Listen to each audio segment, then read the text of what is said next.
ত্রয়োদশ জাতীয় সংসদ অধিবেশনকে সামনে রেখে দলীয় সংসদ সদস্যদেরকে নিয়ে প্রশিক্ষণশালার আয়োজন করেছে বিএনপি। 2 দিনের এই কর্মশালা শেষ হচ্ছে আজ। শুক্রবার সকালে রাজধানীর গুলশানে দলের চেয়ারম্যান কার্যালয়ে এই কর্মশালার উদ্বোধন করেন বিএনপির চেয়ারম্যান ও সংসদ নেতা তারেক রহমান। কর্মশালায় সংসদের কার্যপ্রণালী, আচরণবিধি, বিল প্রণয়ন ও পর্যালোচনা, বাজেট সংক্রান্ত নথি বিশ্লেষণ, সংসদীয় কমিটিগুলোর কার্যক্রম সহ বিভিন্ন বিষয়ে প্রয়োজনীয় বিধিনিষেধগুলো নতুন নির্বাচিত সংসদ সদস্যদের সামনে উপস্থাপন করা হয়। কর্মশালা শেষে স্বরাষ্ট্রমন্ত্রী বলেন, বিরোধী দলকে ডেপুটি স্পিকার পদ দেওয়ার বিষয়টি বিবেচনা করা উচিত। কর্মশালার প্রথম দিনে সকালে মন্ত্রী, প্রতিমন্ত্রী, উপদেষ্টারা আর বিকেলে রাজশাহী, রংপুর, ঢাকা ও ফরিদপুর বিভাগের একাংশের সংসদ সদস্যরা অংশ নেন।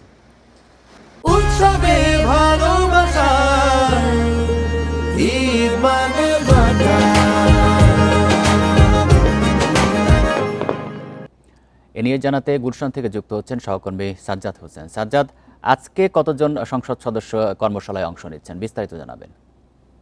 যেমনটি বলছিলেন, একটি 2 দিনের কর্মশালা আয়োজন করা হয়েছে। আজকে কিন্তু কর্মশালার দ্বিতীয় দিন। গতকাল কর্মশালার উদ্বোধন করেছেন বিএনপি চেয়ারম্যান, বাংলাদেশের প্রধানমন্ত্রী এবং সংসদ নেতা তারেক রহমান, এবং গতকাল শুক্রবার কর্মশালার প্রথম দিন ছিল। 2 দিনে যে কর্মশালার আয়োজন করা হয়েছে, আজকে কর্মশালার দ্বিতীয় দিন।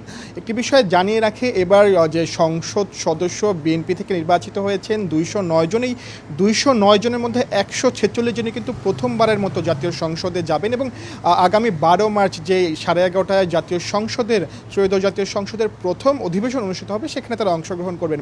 এই যে অধিকাংশই প্রথমবারের মতো বিএনপি থেকে সংসদে যাচ্ছেন, এবং তাদের বিষয়টিকে মাথায় রেখে বিএনপি কিন্তু এই কর্মশালার আয়োজন করা হয়েছে, যাতে অভিজ্ঞ যারা আছেন, যে সদস্যরা এর আগেও সংসদ সদস্য হিসেবে নির্বাচিত হয়েছেন, তাদের কাছ থেকে তাদের অভিজ্ঞতা এবং সংসদের যে কার্যপ্রণালী, আচরণবিধি, বিল উপস্থাপন, বাজেট প্রণয়ন এবং যে বিভিন্ন নথি বিশ্লেষণ এবং যে রাষ্ট্রপতির ভাষণে যে তাদের প্রতিক্রিয়া কীভাবে জানাবেন, এই সমস্ত বিষয়গুলো নিয়ে কিন্তু কর্মশালার আয়োজন করা হয়। এবং গতকাল ঢাকা বিভাগ এবং ফরিদপুর বিভাগের যে সংসদ সদস্যরা আছেন তারা, এবং মন্ত্রী, প্রতিমন্ত্রী এবং উপদেষ্টা যারা ছিলেন, তারাই অংশগ্রহণ করেছিলেন কর্মশালার প্রথম দিন। আজকে কর্মশালার দ্বিতীয় দিনের 2টি ভাগে অনুষ্ঠিত হবে, একটি সকাল এবং একটি বিকাল।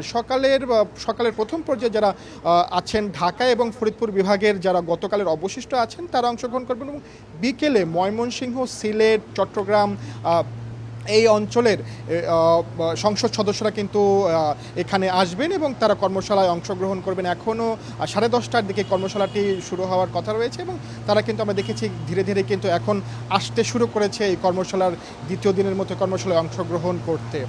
এই ছিল আমার কাছে গুলশানের চেয়ারপারসন থেকে কর্মশালার দ্বিতীয় দিনের সর্বশেষ। গুলশান থেকে জানাচ্ছেন সহকর্মী সাজ্জাদ হোসেন।